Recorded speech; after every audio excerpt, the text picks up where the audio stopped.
Turner. We're at the West Coast Club in Margate, in King Street in Margate. And I used to live in Margate. I spent a lot of my time here. My misspent youth was spent here. I went to school in Ramsgate, and I used to spend a lot of time on Margate seafront in the penny arcades, listening to the jukeboxes, getting my musical education.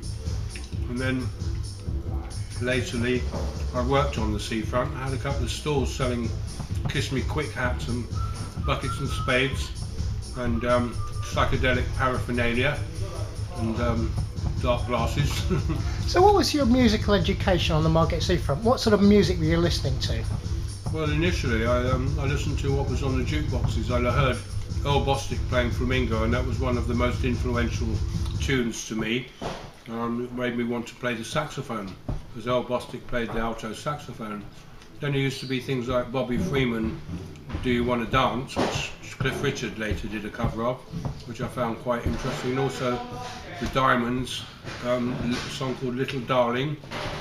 And I used to listen to Chuck Berry, you know, School's Out, or whatever it's called, and Bo Diddley. And so when did you actually start playing yourself?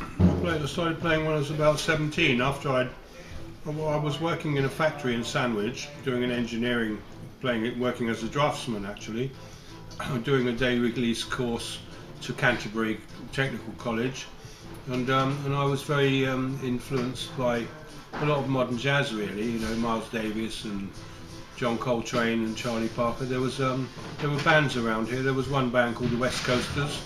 No, they called the East Coasters.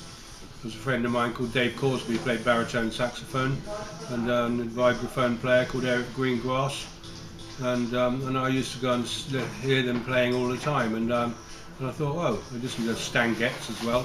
Thought, oh, I'd like to play the saxophone. But initially I was influenced by sort of traditional jazz players, because there was this traditional jazz band that many of whom went to school with me. They used to play in a club in Ramsgate called The Cave, and I used to